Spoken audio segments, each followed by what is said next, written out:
La première question qui vient à l'esprit, c'est quoi la géomatique? Bon, la géomatique, c'est quand même un mot chargé. C'est-à-dire, c'est la géographie qui est appliquée sur des outils modernes. Mais aujourd'hui, on peut aussi assimiler la géomatique à ce qu'on appelle la géo-information, ou bien la géo-informatique, et même les sciences de l'information spatiale. Parce qu'effectivement... c'est la géographie couplée à l'informatique. Mais au-delà de ça, il faut transiter par ce qu'on appelle la modélisation du monde réel. Aujourd'hui, on ne peut pas peut-être géomatiser des informations sans pour autant les modéliser. Parce que si on les modélise, c'est-à-dire modéliser la géologie, les quartiers qui nous entourent, les routes, et ça c'est de la miniaturisation. C'est-à-dire on amène le monde réel à ce qu'on appelle de la virtualisation. Donc, comme vous l'avez si bien défini et l'élément l'a ramené, effectivement, la géomatique regroupe l'ensemble des connaissances et des technologies nécessaires à la production, au traitement. Aujourd'hui, on ne peut pas parler de géomatique sans pour autant avoir ces 5 composants que constitue aujourd'hui le matériel, parce que si on n'a pas des écoles qui sont dotées de matériel, c'est-à-dire de l'informatique, les imprimantes, tout ce qui est scanner, etc., on ne peut pas parler de géomatique. On ne peut pas parler aussi de géomatique sans la disponibilité des logiciels. Et les logiciels ne sauraient être une réalité tant qu'on n'aura pas des données. Donc, matériel, logiciel, données, méthodes, c'est-à-dire les méthodes qu'on apprend aux jeunes pour qu'ils puissent utiliser ces informations à travers la collecte. Effectivement, aujourd'hui, le GPS est là, les drones sont là. On a un arsenal d'outils qui nous permettent aujourd'hui quand même de collecter, parce qu'on va même jusqu'au 3D. Et le 5e composant, c'est un peu également les utilisateurs. Vous et moi, peut-être c'est les ressources humaines, on en parle, les utilisateurs, parce qu'effectivement, on peut ne pas être un géomaticien professionnel et user des informations spatiales pour faire son travail, ou bien être plus performant. Mais au-delà de ça, tout à l'heure, vous avez parlé de ces aspects de collecte, effectivement de traitement et d'affichage, de diffusion, parce qu'avant de diffuser, il faudra quand même passer par l'ordinateur, afficher les données, les archiver et après les diffuser. Mais on a tendance à parler des 5A, c'est-à-dire l'abstraction, l'acquisition, l'analyse, l'affichage et l'archivage. Donc ces 5A-là sont communément connus dans le domaine pour pouvoir quand même faire éclore. Mais aujourd'hui, l'intérêt de la géomatique, c'est sur les collectivités territoriales. Au Sénégal, on a beaucoup de mairies qui n'ont pas... des données fiables. Des données fiables et même pas une connaissance de leur milieu. Il y a des mairies qui ne peuvent même pas savoir combien de quartiers ils ont aujourd'hui, même si dans ces quartiers-là, combien de sous-quartiers, et dans ces 10 sous-quartiers ou quartiers, combien d'infrastructures pour l'assiette fiscale, pour peut-être jauger un peu le risque qui guette les populations, parce que souvent il y a des villes qui connaissent des ravinements. Au Sénégal, on en sait. Et effectivement, dans la saison des pluies, il pourrait être, par exemple, l'objet d'une sensibilisation pour nos plus jeunes, comme nos enfants qui partent au Dara ou autre. Et la géomatique peut alerter. C'est pourquoi on parle de sciences de planification. Mais aujourd'hui, la géomatique ne trouve son intérêt que quand les décideurs se l'approprient. Tout à fait, se l'approprient. Parce qu'effectivement, aujourd'hui, les décideurs sont ces élus qui connaissent, qui ont des budgets et qui peuvent aussi l'utiliser en amont. Parce qu'il ne faut pas attendre la fin d'un projet pour penser faire de la géomatique, mais il faut en amont faire dès le début, planifier et prendre en compte les aspirations à venir pour ne pas vraiment nager dans quelques erreurs. Alors, est-ce qu'il y a des écoles de formation ou bien des universités en géomatique? Mais comment est-ce qu'il faut faire pour devenir un géomaticien? Pour devenir un géomaticien, c'est simple. Dans nos types de pays, il y a des concours. Comme on a les concours cycle B, Bac+, on a par exemple le concours du G15 qui est très connu et qui se fait d'habitude au mois d'août. Et effectivement, ce concours-là, si vous parvenez à réussir cela, c'est comme dans les universités, vous êtes boursier. Mais ils ne prennent pas un grand nombre. Et aujourd'hui, il y a une forte demande. Mais au-delà de cette école-là de formation, qui est le centre CEDT G15, il y a aussi des écoles de formation aujourd'hui qui sont connues dans la place, comme le Sabdarifa, ISIT Afrique, etc. Mais au-delà de ça, il y a aussi des départements de géographie qui ont une forte dose de formation de la géomatique, comme à l'université de Thiès, qui ont un département SI qui fait de la géomatique pure et dure, avec même les géomètres et topographes qui sont formés sur le site. Alors aujourd'hui, quelle est l'importance de la géomatique pour un pays comme le Sénégal? Mais c'est une importance capitale parce que ça accompagne les politiques publiques. Aujourd'hui, on ne peut pas parler de prise de décision éclairée sans pour autant penser à la géomatique. Parce qu'il y a ce qu'on appelle les plateformes techniques aujourd'hui. Par exemple, si vous prenez des projets du Sénégal comme le Procasef, ils vont viser une cartographie dans une première tranche de 5 grappes qui comporteront 136 communes. Mais dans ces 136 communes, il y aura des centres fonciers.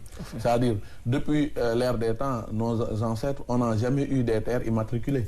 On peut dire que ça, c'était le champ de mon grand-père, oui. Mais on ne l'a jamais identifié. Mais avec de papier, bien sûr. Mais avec la géomatique, aujourd'hui, on peut immatriculer ces terres et aussi voir les types d'usage. Et même dans ce Procasef-là, moi j'ai eu la chance d'être expert dans l'étude des indicateurs. Mais effectivement, on a des enquêtes sur l'exploitation agricole, sur par exemple la commune, ou bien même aujourd'hui la fiche cadastre. Comment on peut aujourd'hui voir ces terres-là, combien d'hectares, c'est situé où, est-ce que c'est des terres exploitables, ou bien même à l'avenir, est-ce qu'on peut y pratiquer de l'irrigation ou autre. Donc je crois que l'intérêt pour un pays, c'est d'abord un intérêt social, un intérêt économique, mais un intérêt stratégique aussi. Est-ce qu'il vous arrive de travailler avec les communes pour pouvoir, à travers des formations, leur faire comprendre que cette géomatique-là est importante pour eux? Bien sûr. Même il y a parfois des moments où des programmes nous embarquent dans ces formations-là, comme le Sensouf, qui a existé dans le centre du Sénégal, à Kaffrine et à Kaolack. C'est un projet même qui continue toujours. Mais on a eu à former 17 agents fonciers. Mais aujourd'hui, même des communes nous commandent la note pour pouvoir peut-être les aider à mettre en place des systèmes d'information géographique. Parce que autant que, et ça s'est passé à Golfe, récemment on était en train de finaliser avec la commune de la Patte d'Oie, parce que ça les aide aujourd'hui même dans les délibérations, ou bien dans les autorisations de construire. Ça vous permet de maîtriser l'assiette foncière. L'assiette foncière, et effectivement, bon, mais le grand hic aujourd'hui du Sénégal, il ne faut pas l'obstruer, c'est le fait de ne pas avoir des limites fixes. Bon, les communes ont beaucoup de difficultés. Oui, vous voyez ce qui se passe entre Meouane et Pire, entre Guédila et Louga, Tivaouane et Chérif Lo. Ouais, finalement, même il y a des arrangements présidentiels qui permettent à certaines communes d'accéder à des terres. Parce que si vous prenez la commune de Guéoul, n'a pas de terre du tout. Aujourd'hui, entre Pal et Saint-Louis, Gandon et Saint-Louis aussi, avec l'université de Saint-Louis, vous voyez que les terres de Saint-Louis sont complètement terminées. Mais il faut une restructuration, parce qu'il faudrait des décrets d'arrangement qui nous permettent, parce que nous basons sur les arrêtés ou bien les décrets de l'État, mais effectivement, le cadastre est là, mais il y a une organe centrale qui s'appelle un peu l'aménagement du territoire, l'ANAT, l'Agence nationale de l'aménagement du territoire, qui ont une habilitation aujourd'hui de l'Observatoire des territoires, de l'aménagement du territoire. Donc je crois que aujourd'hui la géomatique peut nous aider à surpasser beaucoup de difficultés sur nos territoires. Alors je rappelle que vous êtes le chargé de communication de l'association sénégalaise des professionnels de la géomatique. Alors quel est le rôle de cette association? Cette association n'a pour rôle que fédérer déjà ses membres. Fédérer ses membres et aller vers aussi des dynamiques d'ensemble. Près de 700, 800 membres. 705 membres au juste et 22 entreprises membres.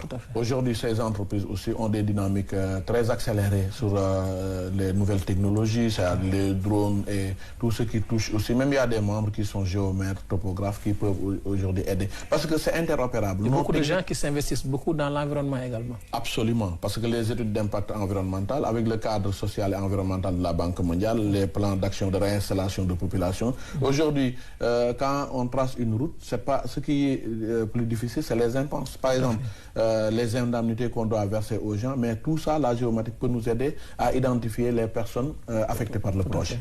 Et ça, jusqu'en Guinée, on en fait des projets dessus, mais c'est toujours important d'avoir des outils qui nous permettent d'avoir la netteté de l'information. Et ça, peut-être c'est grâce à cet outil que nous parvenons à le faire. Alors, on va parler de ce projet de satellite du Sénégal. Où en est le Sénégal par rapport à la mise en place de ce satellite? Gaïndé-Sat 1, on va avoir notre premier satellite. Parce que pourquoi on parle du premier satellite? Parce qu'aujourd'hui le Nigeria a 6 satellites. Tout à fait. 4 de l'observation de la Terre et 2 pour les télécommunications et la communication. Ce qui est plus important, parce qu'aujourd'hui, détenir un satellite dans un pays, c'est maîtriser son destin.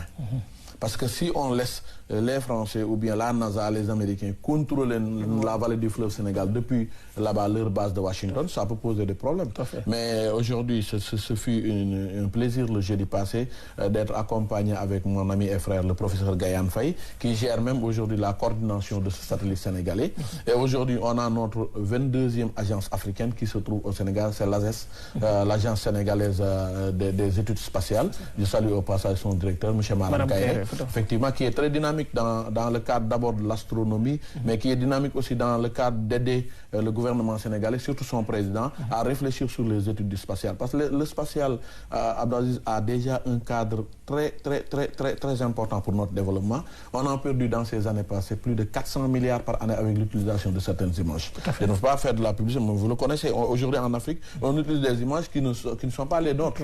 Mais effectivement, si on a notre satellite, mais ce satellite est orienté environnement, mais demain le Sénégal peut avoir un satellite orienté information, où on va avoir beaucoup d'informations sur nos pays sans user de la technicité des autres. Alors le message que vous lancez aux Sénégalais? Aux Sénégalais, c'est d'y croire et de savoir qu'effectivement, en y croyant, on gagne. Mais effectivement, il faut aider notre domaine à se propulser davantage. Et j'en appelle à la conscience des autorités locales, mais des autorités administratives et internationales. Et nous saluons aussi l'efficacité et la perspicacité de l'Union africaine, qui depuis un certain moment prend beaucoup d'égards avec nos spécialistes, parce qu'ils nous invitent au forum, par exemple, de l'observation de la Terre, ou bien aux autres forums qui se passent. Vous devez même vous rendre